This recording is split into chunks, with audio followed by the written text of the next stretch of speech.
Imagine being able to earn a high yield from the crypto market without having any exposure to the crypto market itself. That's entirely possible through something called cryptocurrency stablecoins. These are essentially just cryptocurrency assets that are pegged to the US dollar. For example, if you go look at some of the top cryptocurrencies, you have your Bitcoin, your Ethereum, but then you have assets like USDT, USDC, as well as BUSD, and so on and so forth. If you go ahead and take a look at these assets are pegged to a dollar. Now, occasionally they do go off peg, but the thing is, you need to look at collateralized stablecoins. USDT, for example, has two different prices. Number one is the collateralization price, and that price is determined by how much money there is to back each USDT token. So in this case, USDT is actually a little bit over collateralized, meaning that if you went to Tether, which is the company that owns USDT, and you said, I want to redeem 10,000 USDT for US dollars, they would give you 10,000 US dollars no matter what the market price of USDT is. Now, other times you'll notice that the actual market price will be at 99 cents, and if you go and you sell on the market, you're going to get 99 cents out of your money. So theoretically, if you wanted to do an arbitrage play, you can buy up USDT when it goes down to 99 cents and then sell it to Tether directly for $1 because they have money in reserves to back the asset. That's the same exact concept for USDC and DAI and so on and so forth. Each stablecoin is a little bit different. I'm not going to go too deep into that, but what I'm going to show you is how to find different stablecoin yields and some of my favorite yield opportunities right now in the stablecoin space. So the first site I want to showcase is something called stable.fish. Now, this site isn't really well known, but it has a ton of amazing data. And the best part is Stablefish actually invests money into the different stablecoin strategies to show you the actual return. Because you might go onto, let's just say, a liquidity pool, and it says it's doing 15% annually. But after token inflation, and of course just the price of their token going down, it could be doing 10% annually. So what Stablefish is going to show you is the actual return, and you can look at that return over a 1-day period, over a 7-day period, over a 30-day period, or over a 90-day period. And of course, there's a ton of different things that you can select. Stable.fish doesn't just have stablecoin pools, they also have Ethereum pools, some other protocols and stuff like that. But in this case, we're going to be using it for stablecoins. Now, when I'm investing into stablecoin pools, I like to look for something that's super long term, unless of course it's just a short term play that's yielding a very good amount because it is newer. So if I'm looking for something more short term, I'm going to look at the 30-day period. And what this is going to show me is the actual APY over the past 30 days annualized. And same thing goes for 90 days. If I'm looking for something more long term, I'm just going to select 90 days. I also like to look for stuff that has a TVL of over $1 million because I don't like to invest in the stuff that has a very low TVL. So what I'm going to simply do is TVL greater than $1 million. So now it looks like the highest possible yield we can get is in this Perennial, which I personally haven't heard of. They have a USDC.E blue chip vault. This is on the Arbitrum network. Now what we can do is we can hover over this actual 90-day APY, and it's going to show us all the data from the 1-day period, the 7-day period, the 30-day period, and the 90-day period. So over the past 90 days, it's been doing about 173% annualized. Over the past 30 days, it's a little bit lower. It's been doing 107% annualized. Over the past 7 days and 1 day, it's been doing about 15% annualized. So what we can pretty much derive from this data is the fact that the yield started off super high, doing really well, but now it's doing about 15%, and hopefully it doesn't continue at 15%. Otherwise, this yield is going to even out to something along the lines of 20% if you are in there long term. Now, personally, I don't think 20% is too bad at all, but there's also other platforms that you can look at and see the same exact data. Now, in this case, Opium actually looks pretty good. Over the past 90 days, it's been doing 53% annually, 40% over the past 30 days, and over the past 1 and 7 days, it's done over 200% annually. So in this case, it's picking back up, but it's also going back down. It is going all over the place. So if you want something that's, stable, then I wouldn't go with that. But if you want something that has a high yield, that's definitely a good option. But of course, do your own research before just going and throwing your money into these different pools, because these pools do have risk. You need to find out what those risks are and if it's worth it getting the return that you would be getting for taking on that risk. For example, with Pika, this is doing about 15% annually. But the thing is, with Pika, you are the counterparty to all trades on the Pika platform. That means people can execute short and long trades and leverage trades on this protocol. But of course, by being in the USDC vault, you're the counterparty to those traders. So if they win their trades, you lose. Whereas if they lose their trades, you win. So a little bit of a win-lose situation there if the traders are winning too much, but you also get the fees that the traders are paying. Now, another tool you can use is something called DeFi Llama. I like DeFi Llama a lot for other pools, but personally, I don't think they have the best options for stablecoin pools. So if you go ahead and take a look at some of this, it's very similar to Stable.fish. You can filter specific tokens, specific chains, specific projects, as well as different categories, TVL, APY, all that good stuff. Now, the thing is, DeFi Llama will not show you the actual APY, but what I do like is they will show you an APY chart. So you can see how the yield has changed over time. So if we go ahead and sort it by the best possible APY, you can see initially this pool was doing pretty low and now it's doing pretty high. Whereas if we go and we look at some other pools, let's just say all the way down here, initially the pool was doing very, very good, and now it's not doing nearly as good. And that basically means that the yield is going to continue to decline over time. Now, the other thing that DeFi Llama is going to show you is the reward APY and the base APY. The base APY is the real yield. So let's just say you're getting fees from a trader,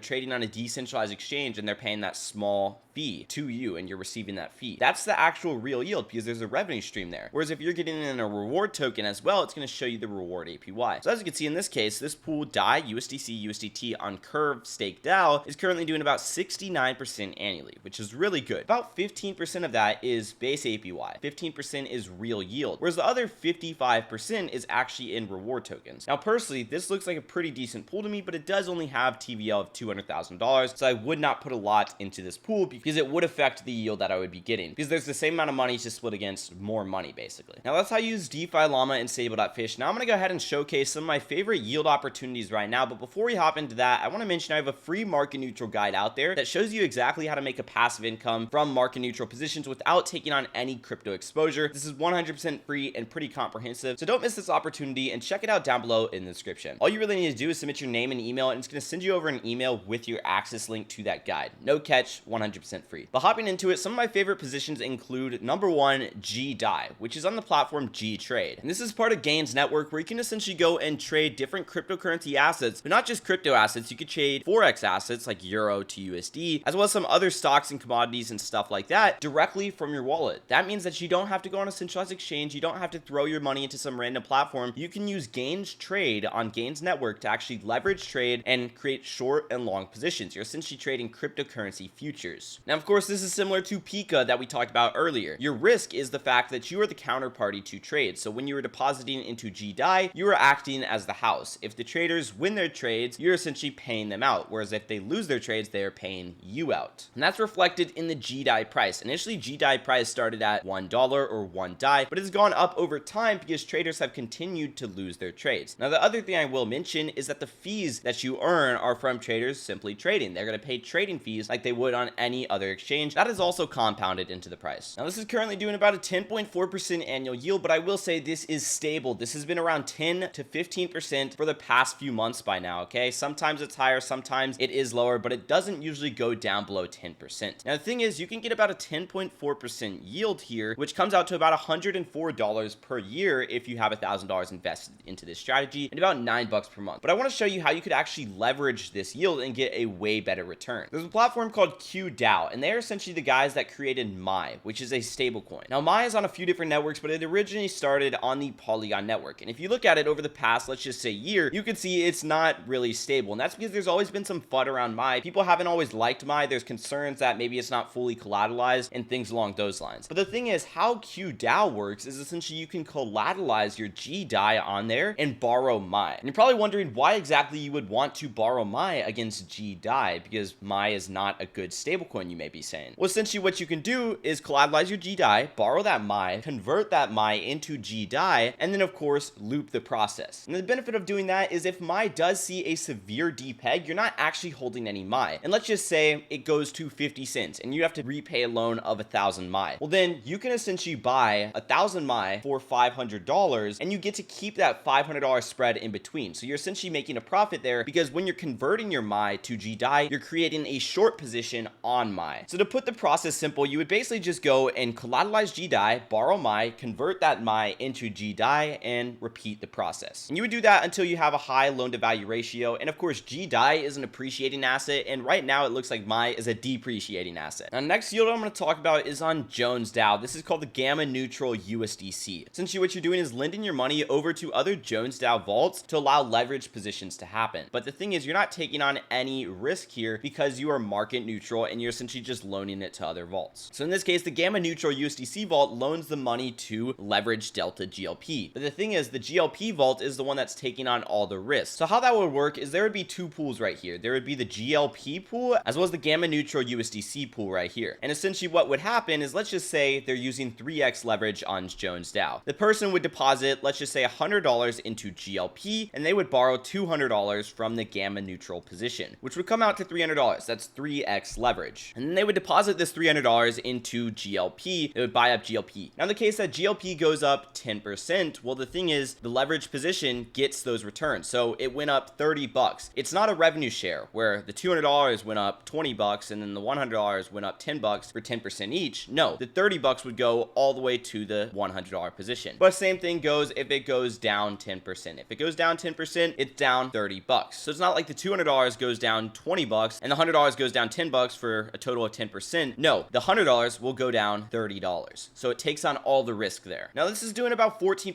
annualized because there is a fee share, meaning that the leverage Delta GLP vault is going to collect fees from GLP, of course, and then they're going to return those fees to not only the GLP holders, but of course the people that are making this possible, the ones that are providing this liquidity into the USDC vault. So this is doing about 14% annualized, and this is relatively stable, although sometimes it is lower because it is reliant on the GLP yield, and that does fluctuate a lot. But with $1,000, you're doing about 140 bucks annualized, and that's about 10 bucks per month. And of course, if you do want to open a leverage position on JUSDC, you can collateralize it on a platform called Dolomite, and then you can go and borrow a stablecoin, convert that to JUSDC again, and repeat the process. So it's the same exact strategy as Q Dao, you're just using Dolomite instead of Q Dao. I will mention Jones Dao is not available in the United States, but of course smart contracts cannot be limited to a specific region, only the front end of the site can. So that means if you want to go directly interact with the smart contract to open up your position, that is completely legal because you're not violating any rules, because smart contracts are not limited to specific regions. It's just simply the front end that Jones Dao runs. But with that being said, if you toss on a VPN, then you're going to be completely fine. That's what I use. But I should say I live in Mexico for legal reasons, of course. Now, next strategy is Opium, and this is essentially a option strategy called Crab USDC. This is currently doing about 20% annualized, and this worked good when the market is ranging. So that means that Ethereum and Bitcoin are just staying in between a specific price range. If the price is super stable, then the yield will be higher, whereas if the price isn't as stable, the yield will be lower. So as you can see, there's times where the strategy will be doing really good and continue to go up, and then of course it'll just decline. Now the goal obviously is to be in over here and then get out before it sees that decline, and that decline right there is perfectly normal. That's just how this strategy works. It says stack USDC when Ethereum is calm. So Crab earns USDC returns except when there is high ETH volatility in the market, when it may draw down. Most often the strategy stacks USDC if ETH is within the below bands at the next hedge. So essentially ETH will range in between these bands, and that's the goal. They're hedging Ethereum basically, and this is through an option strategy. They also have a bull ETH, which means that you can stack Ethereum when Ethereum is increasing slow and steady, and they also have a bear strategy that they're going to be coming out with soon. And if you want to go and trade on Opium, you can do that just as well using the squeeze position. But Opium's a pretty cool platform. They have a lot of offerings, and I'm super excited to see where they go in the future. Right now it's currently doing about 19% annualized, so with $1,000 you're making 190 bucks per year, about $16 a month. Next off is the Perennial USDC. It's doing about a 17%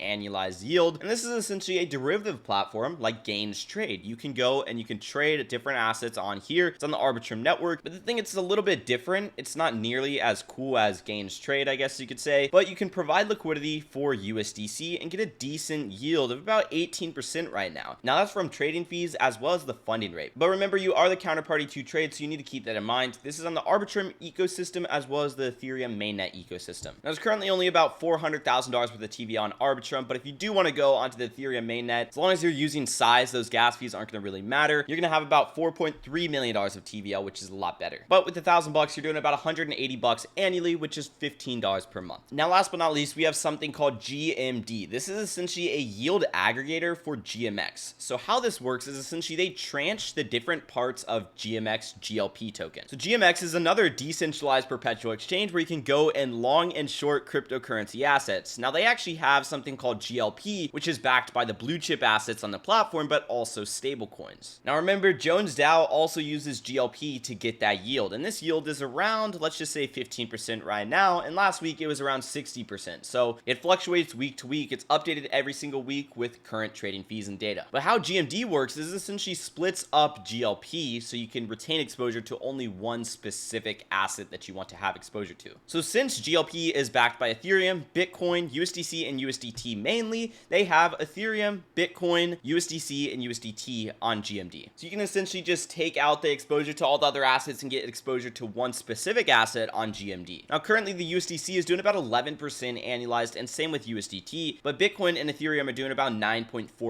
annualized, which is not too bad. So there is a small performance fee in there from the GLP yield, but for tranching and of course just taking the yield from a specific asset, I'd say that's pretty good. So with $1,000, your annual return comes out to about $116 $1,000, which is just shy of $10 per month. So if you had $1,000 dispersed into each of these strategies, you're doing about 14% annualized. And I will say this is on the lower end for some market neutral returns. There are ways to leverage these yields like we talked about. So you can get maybe even a 20% yield on G Trade, and you can get maybe a 30% yield on Jones Dow, and so on and so forth. But of course, you need to know what you're doing. And there are also a lot of other market neutral positions that yield a lot higher, but they are not real yield, which means that they include reward tokens and stuff like that. Now I'm working on my own market neutral portfolio right now. I'm just kind of in the testing phase, testing out some different positions. But if you do want to go ahead and drop some suggestions or even follow my market neutral strategies, go ahead and join up on my free Discord down below in the description. I post all my portfolios in there for free, public, so you can track all my positions. And that's exactly what I will be doing with my market neutral position. But if you do suggest something, maybe I'll give you a prize. If you enjoyed, make sure to drop a like as well as subscribe with notifications turned on. I do hope to see you guys in the next video. None of this was sponsored. This is all my personal opinion. And of course, don't forget to access that free resource. I'll see you guys in the next one. Peace out.